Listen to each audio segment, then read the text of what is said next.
말씀 보겠습니다. 하나님 말씀은 사도행전 4장입니다. 사도행전 제4장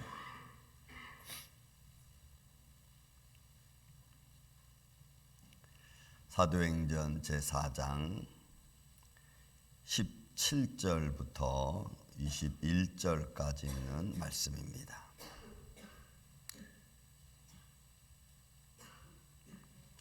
사도행전 제4장 17절부터 22절 말씀을 교독하겠습니다.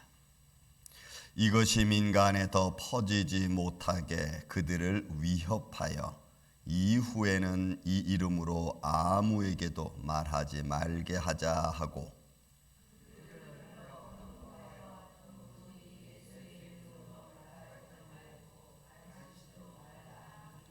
베드로와 요한이 대답하여 이르되 하나님 앞에서 너희의 말을 듣는 것이 하나님의 말씀을 듣는 것보다 옳은가 판단하라.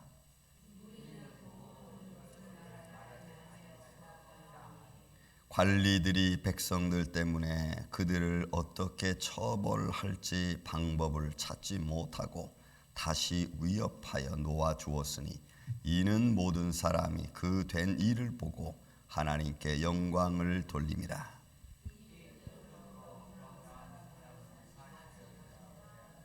아멘. 할렐루야.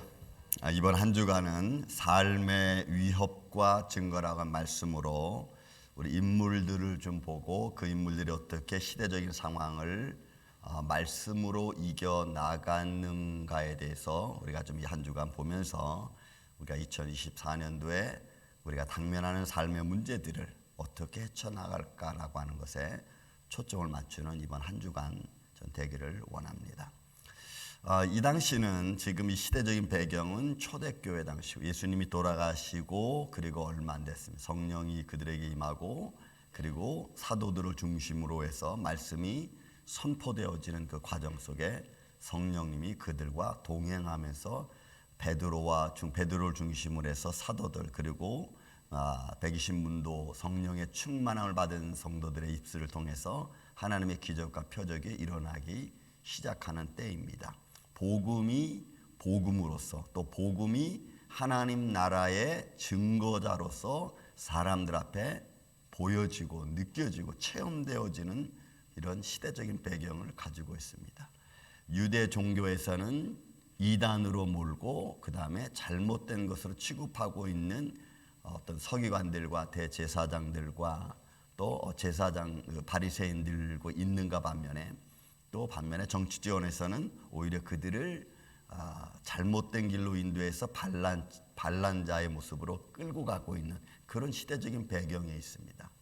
그러니까 복음을 들은 하나님 나라를 체험한 예수님과 함께 동행했던 베드로를 중심으로 해서 많은 따라다녔던 마데테스 제자들의 모습들은 세상이 주는 것과는 전혀 다른 믿음의 마음을 갖고 출발하는데 세상은 그것을 다 차단하는 겁니다. 지금 우리가 이 4장에 들어서 보면은 베드로를 중심으로 해서 지금 사람들이 모였습니다. 근데 4장 1절에 보면 이렇게 표현하는 거예요.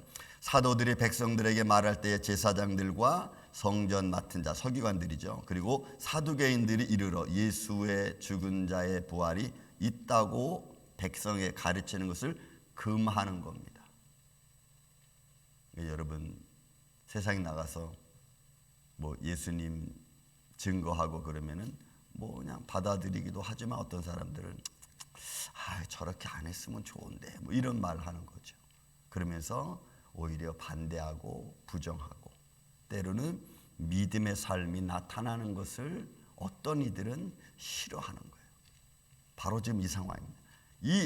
오히려 말씀을 더 가르치고 더 선포하고 더 증거해야 될 제사장, 또 성전 맡은 서기관들, 그리고 장로 원로들 이런들이 더 하나님 말씀을 중심으로 해서 선포해야 될 사람들이 오히려 방해를 하고 있는 거예요. 그리고 지금 베드로를 잡아다 놓고 그 무리를 잡아놓고 위협하는 겁니다. 이런 본문에 있는 말씀 그들이 위협하는 면을 좀 보십시오. 17절에 있는 말씀도 보니까 위협한다는 말이 나옵니다. 그들이 민간에 더 퍼지지 못하게 함으로 그들을 위협하다. 이 위협하다는 것이 어느 놈냐? 꾸짖는 거예요. 맨 처음에. 그러니까 이 꾸짖는 것이 꾸짖다 보니까 점점 그 강도가 점점 강해지는 거죠. 꾸짖는 걸 말해. 그 다음에 18절에서는 경고하죠. 그 경고하는 것은 사람들을 잡아놓고 간절하게 막 가르치는 거야. 그리고 명령하는 거예요. 꾸짖는 것을 넘어서 가르치고 이제는 명령을 내리는 거예요. 그리고 더 나가서 21절에 보면은 거기 또 다시 위협하는 거예요. 이게 다시 위협하는 것은 이제는 협박하는 것으로 갑니다.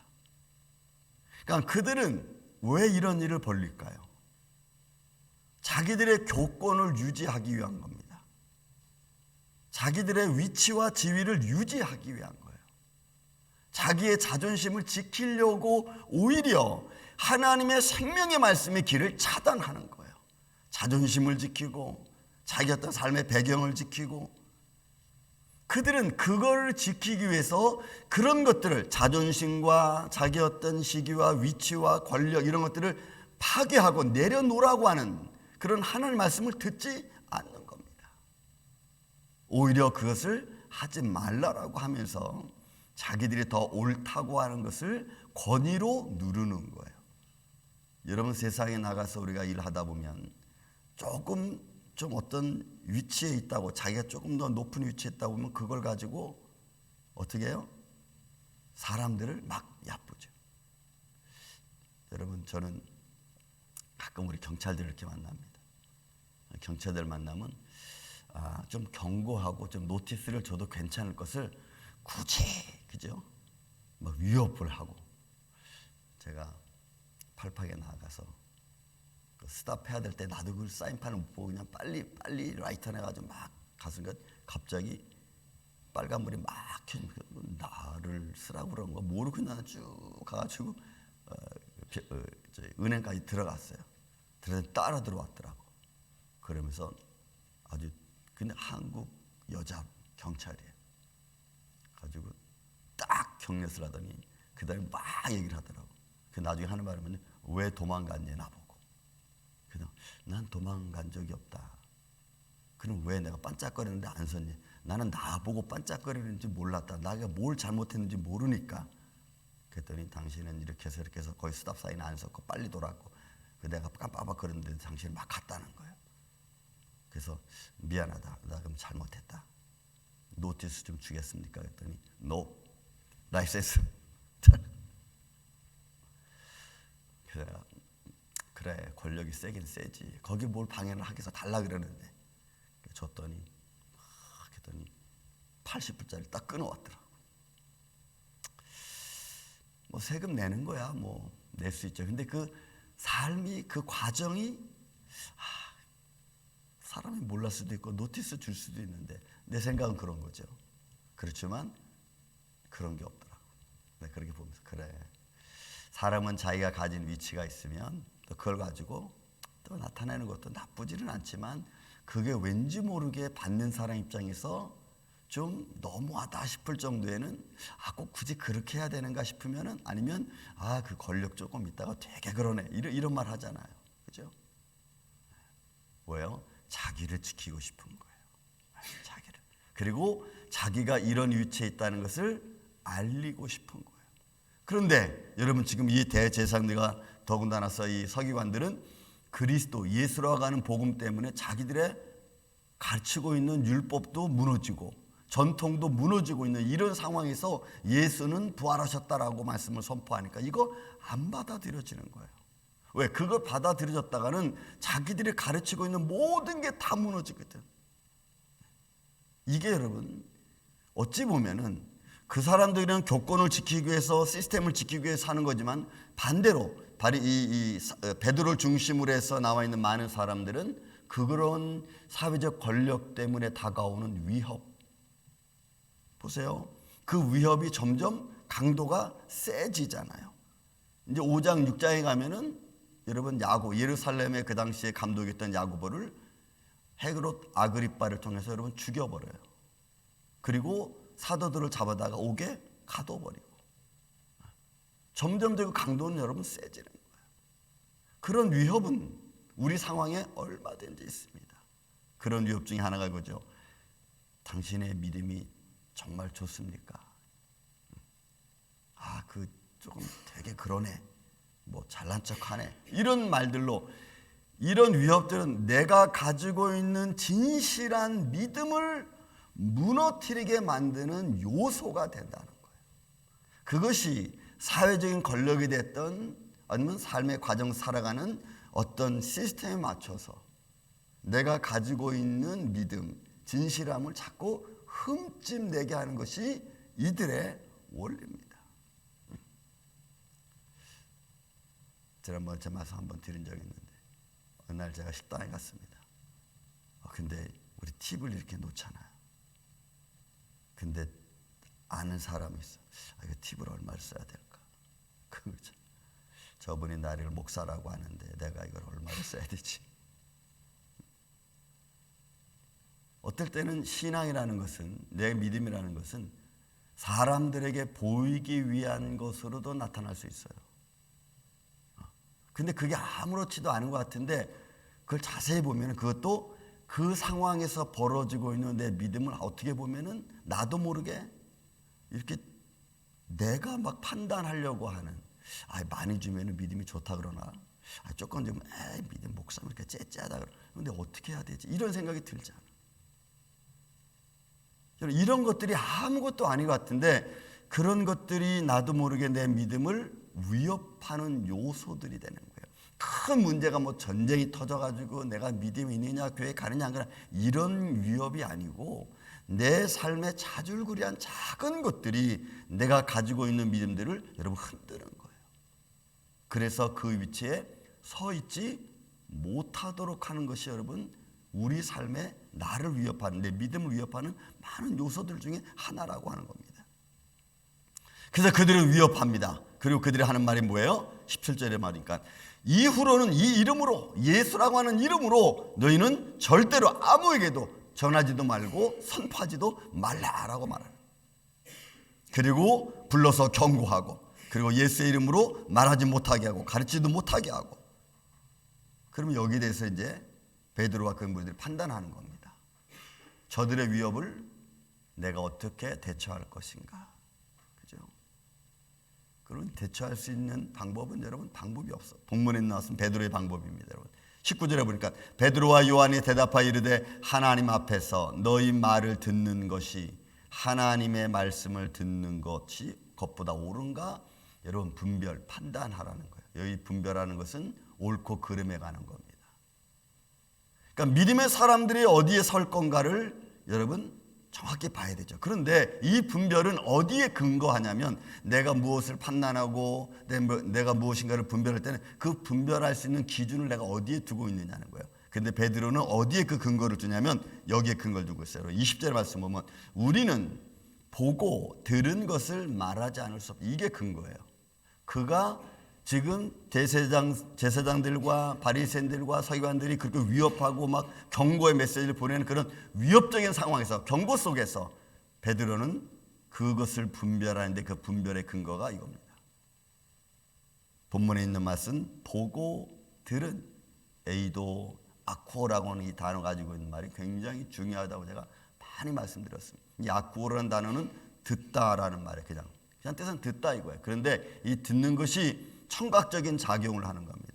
말씀이 선포되어지고, 그리고 선포되어진 말씀이 내 청각 귀를 통해서 들어오면 그것이 내 정신을 감동시키고 내 마음을 감동시켜서 그것이 행동으로까지 옮겨지게 만드는 것, 이게 여러분 아쿠오라고, 듣다라고 하는 단어야. 그러니까 듣는 거로 끝나는 게 아니죠. 들은 것이 내 마음에 새겨지고 이해가 돼서 그것이 내가 행동으로 옮겨지는 것까지가 여러분 아코라는 단어야. 그러니까 하나님의 말씀을 듣고 들은 자들은 반드시 그래서 믿음으로, 행하는 것 자체를 믿음으로 보는 거죠. 그러니까 베드로는 나는 보고 들은 것, 여러분 에이도는 체험하다는 거예요. 그러니까 내가 체험하고 느끼고 인지한 것, 그러므로 해서 그것이 내 삶에 바꿀 수 있는, 내 삶을 이끌어갈 수 있는 큰 능력이 되니까 행동까지 가는 거예요.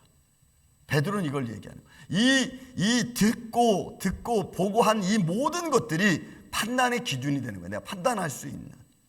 그래서 여러분 기도하는 분, 또 말씀 가운데 있는 성도들, 때로는 주님을 믿는 믿음의 사람들은 모든 세상의 이 일들을 보는 관점에 있어서 어떤 눈으로 보고 어떤 마음을 갖고 듣고 내가 어떻게 분별해내는가는 이런 말씀의 기준을 두는 거예요.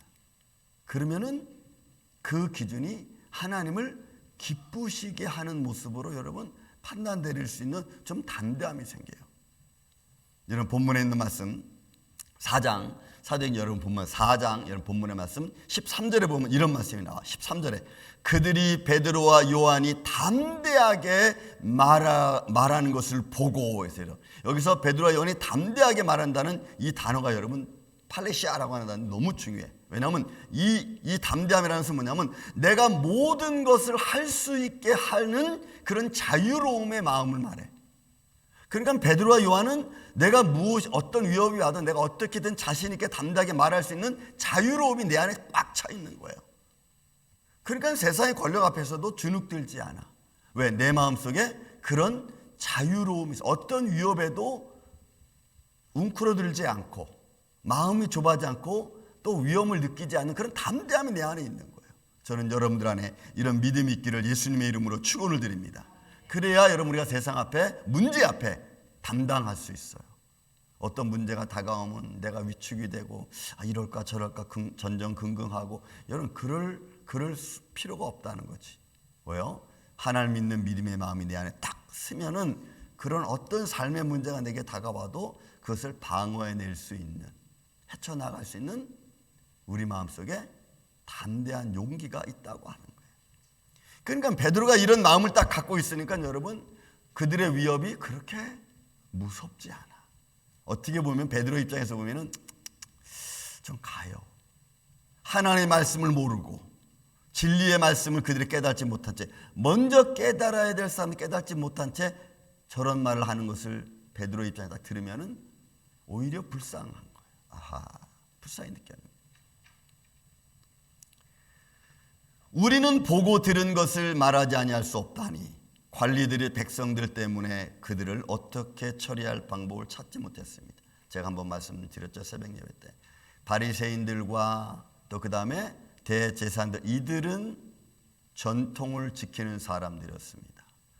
여러분 좀 더 역사적으로 얘기하면 이스라엘 백성들이 바벨론으로 포로로 끌려갔을 때 포로로 끌려가서 그들은 하나님의 말씀 율법을 지키는 것으로 일단 최선으로 방법을 잡았습니다.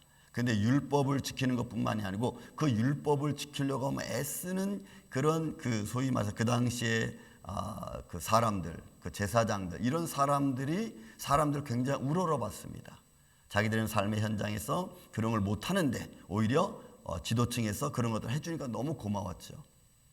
반대로 또 그것을 지키는 그 당시에 지도층 계층에 있는 사람들은 율법을 지키고 전통을 지키려고 하고 또 그런 모습을 갖다 보니까 많은 사람들이 막 이렇게 추앙해주고 많은 사람들이 그들을 막 우러러봤어. 백성들의 인기, 백성들의 어떤 자기 시스템을 가진 지도자들에 대한 그런 도와주는 그런 믿음의 마음, 이런 마음들을 이 서기관들은 알고 있는 거예요.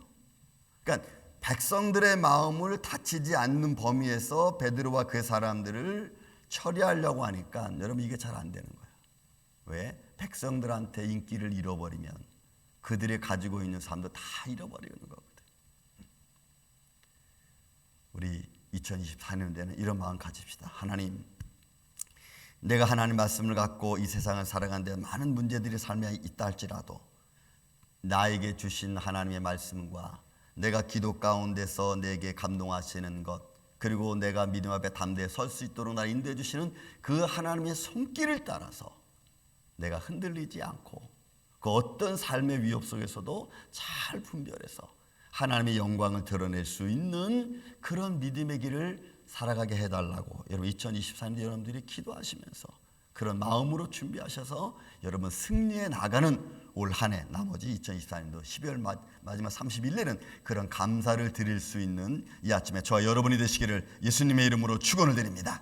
기도하겠습니다. 사랑과 은혜가 많으신 아버지 하나님 감사합니다. 주의 성령으로 충만하게 인도하여 주시고 우리의 삶의 상황과 환경 속에 다가오는 많은 문제들을 담대히 우리가 믿음으로 이겨내고 분별해내서 하나님을 찬양하며 예배할 수 있는 성도들 되게 하여 주옵소서. 예수님의 이름으로 기도하옵나이다.